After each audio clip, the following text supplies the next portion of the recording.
թվականին դուրս է եկել վերածնվող Հայաստան կուսակցությունից, բայց ով զարմանք, դա արել է այն ժամանակ, երբ որ վերածնվող Հայաստանը հայտարարել է, որ ազգային ժողովում իր գործունեությունը դադարեցնում է եւ մանդատները դնում են։ Կարծում եմ ակնհայտ է ինչ է դուս եկել, բայց լսենք, հետեւաբար լսենք Իմ Քայլը դաշինքի նախկին անդամ, վերածնվող Հայաստան կուսակցության նախկին անդամ, այժմ Հայաստան խմբակցության անդամ եւ դրա անունից ելույթ ունեցող Տիկին Գրիգորյանին, համեցեք։ Պարոն Ռուբինյան, ամեն դեպքում ձեր խիստ մտասևեռվածությունը իմ անձի նկատմամբ ինձ շարունակում է անհանգստացնել եւ ինչպես ասել եմ, ես պատրաստական եմ ձեզ համար հոգեբան վարձել, ի վերջո հասկանալու այս աշխարհում տեղի ունեցած գլոբալ փոփոխությունների մարտահրավերների համատեքստում ինչի է ձեզ միշտ հետաքրքիր ին հետ կապված երբ որ դուք խոսում եք, ես ձեզ չէի ընդհատում, լռեք եւ լսեք, բավական երկար խոսեցիք։ Բայց ուզում եմ ձեզ ասել, որ ձեր ելույթները, ձեր էմոցիաները ինձ միայն մոտիվացնում են ձեր մասին ավելի մեծ բացահայտումներ իրականացնելու։ Մինչև այսօր ձեր ունեցած-չունեցածից պարոն Ղալումյանը գեղեցիկ ժպտում է, պարոն Ղալումյան, ձեր մասին էլ գեղեցիկ անդրադարձ կկատարենք, այստեղ նստած բազմաթիվ մարդիկ, ձեզ չէ, բայց այն կողմում նստած մարդիկ բավական հետաքրքիր կյանքի պատմություններ ունեն վերջին տարիներին, բոլորիդ հերթով անդրադարձ կկատարենք, ուզում եմ ասել, այստեղ դրականորեն ազդում եք իմ մոտիվացիայի վրա։ Հիմա ինչ են ասում, ինչ է ասում, հա, իմ գործընկեր Գառնիկ Դանելյանը ասում է, տարբեր իշխանության եղած մարդիկ, իշխանությունը փոխվում է, գլխարկը փոխվում է եւ անցում են նոր իշխանության, այսինքն իշխանության ռեսուրսը շարունակում են վատնել կամ մսխել իրենց համար օգուտ ստանալու։ Հիմա գալիս է Ռուբեն Ռուբինյանն ասում է կուսակցության փոխելու մասով որ խոսում եք Աննա Գրիգորյանին եք, ես երբեք ԿՊ կուսակցության անդամ չեմ եղել մեկ։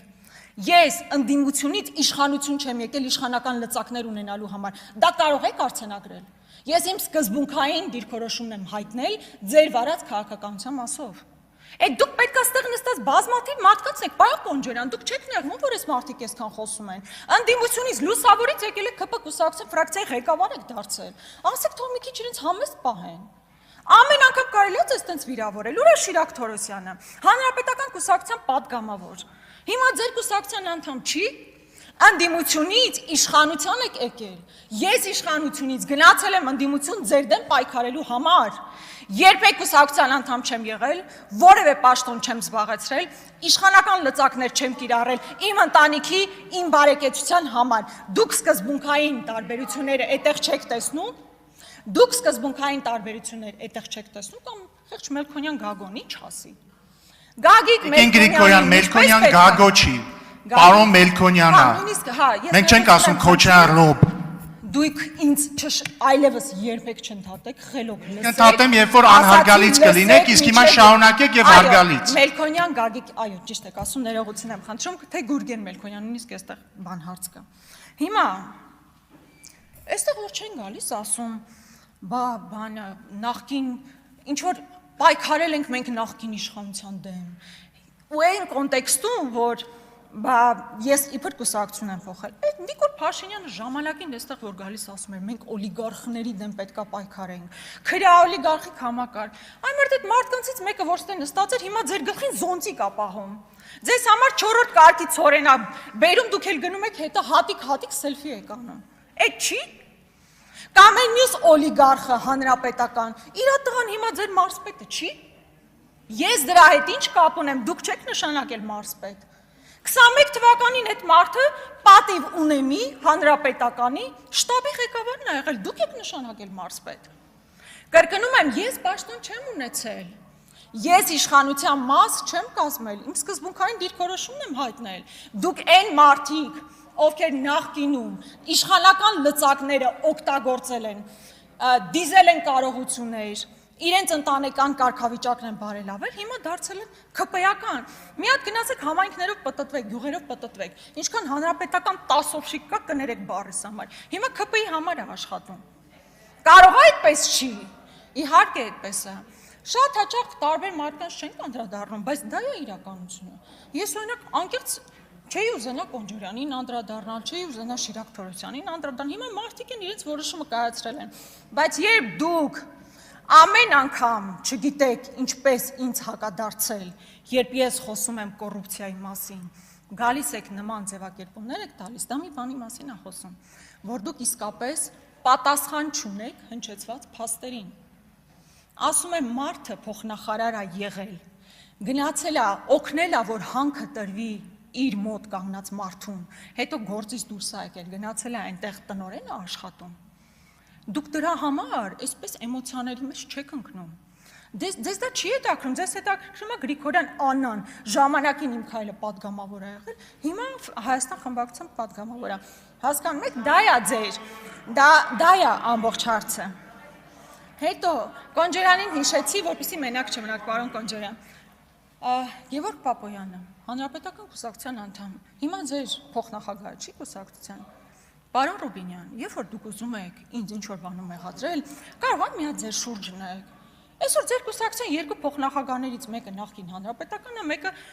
Բարգավաճի անդամ է, դրա հետ կապ ունեցող որևէ մարդ։ Չի եղել պարոն Ալեքսանյան, երբեք Բարգավաճի անդամ, շարունակեք։ Ես այս մարդուն ոնց բացատրենք, որ ինքը իրավասություն չունի, ամեն անգամ դուք ինձ չեք կարող որևէ բան բացատրել, շարունակեք ձեր ելույթը։ Տարական սենց է բանակցում, որ միջև հիմա շարունակեք ձեր ելույթը։ Հաջորդը, հետո, տեսեք, այս մարդկանց իշխանության գալուց հետո 18 թվականին ասում են ժողովուրդ, ձեր առաջ խոնարհվում ենք,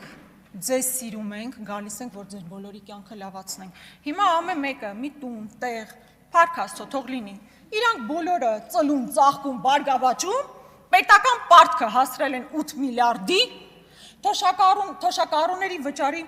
թոշակների բարձրացման մասին, այնպիսի էական փոփոխություններ չկան, որ մարդիկ լավ ապրեն։ Սա է այն իրականությունը, որ այս մարդիկ ստեղծում են 18 թվականին իբր գալիս էին, որ իրավիճակ փոխեն, մարդիկ սկսեն լավ ապրել, մենակ իրանք են այսօր լավ ապրում։ Դուք տեսեք ինչպիսի Բարգավաճ իրավիճակում են այս մարդիկ ապրում։ Հետո ես խոսում եմ Նարեկ Բաբայանի մասին, Պղնձաբոլիբդենայում նշանակված կառավարության ներկայացուցիչի մասին։ Ես առաջարկում եմ ինձ չլսել, առաջարկում եմ իրար հետ գնալ կամ դուք առանձին գնացեք կապան։ Հարցրեք, պարոն Նարեկ Բաբայանը, իմիջիալոց ոչ այս Նարեկ Բաբայանը, որտեղ հաճախ խառնում են, տարբեր նկարներ են դնում։ Գնացեք հարցրեք, Նարեկ Բաբայանը ինչպես էր ապրում, նրա ինչպիսի կենցաղ էր վարում մինչև 2018 թվականը եւ ինչպիսի կարողություններ ունի հիմա։ Ես ասում եմ, սա խնդիր է, դուք գալիս ասում եք, բա Վահե Հակոբյանն, այմերդ Վահե Հակոբյանին գնացեք, դատախազությունը գործառույցել է, գնացեք քննեք, ինձնից ինչ եք ուզում։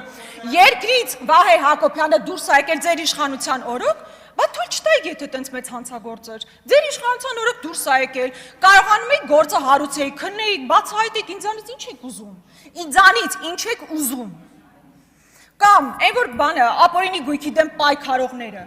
Հովիկ Աբրահամյանի տունը, դասական օրինակ, Հովիկ Աբրահամյանի տունը կալանքի տակ դրած, ով է, որ քննիչն է, 1 ժամով է, 2 ժամով է հանում է եւ իրենց հայտնի օլիգարխ Նարեկ Նալբանդյանը գնում է տունը։ Ոնց է դա տեղի ունենում, բա կոռուպցիայի դեմ պայքարում եք, ապօրինի գույքի բռնագանձման դեմ եք պայքարում։ Կամ մի ուրիշ օրինակ էլ կար, Վիգեն Սարգսյանի տունը, նախկին պաշտպանության նախարարի, կալանքի տակ դրած, քննիչը մի օրում, 2 օրում կամ մի ժամվա ընթացքում բացում է եւ մյուս Վիգեն, Ալեն Սիմոնյանի մոտիկ Վիգեններից մեկը, Վիգեն Բադալյանը, այդ տունը չի գնում։ Գնում է, բա ապօրինի գույքը տենց եք բռնագանձում, կալանքը դնում եք, որ հետո բռնագանձեք, այդ կալանքը քննիչը մի ժամով վստահաբար իշխանությունների իմացությամբ կամ հորդորով հանում է ձեր հարազատները, ձեր գրպանային այսպես օլիգարխները գնում են այնտեղից առնում են այդ գույքը։ Դա է ձեր պատկերացրած պայքարը կոռուպցիայի դեմ։ Ինչ վերաբերում է եպիսկոպոսներին։ Սիրելի հայրենակիցներ, ես երեկ Նիկոլ Փաշինյանին ասում եմ. Դուք խնդրում եմ լռություն, հա։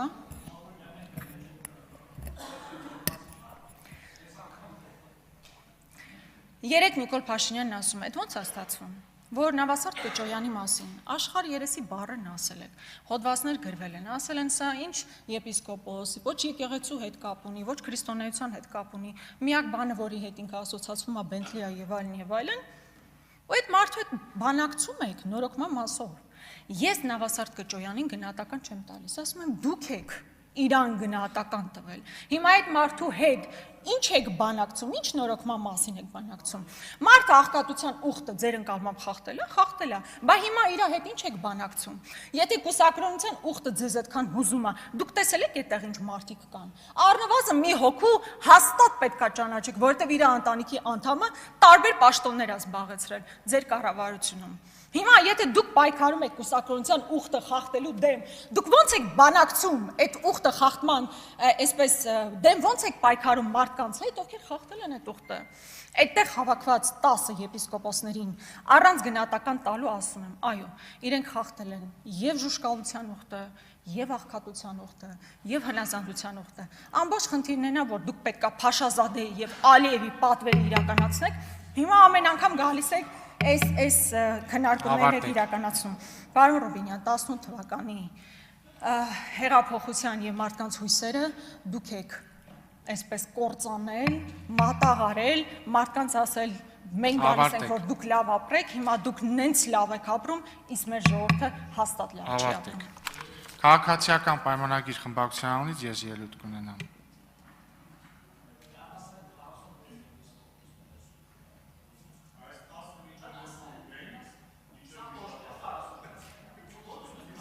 Հարգելի գործընկերներ, խնդրում եմ տեղից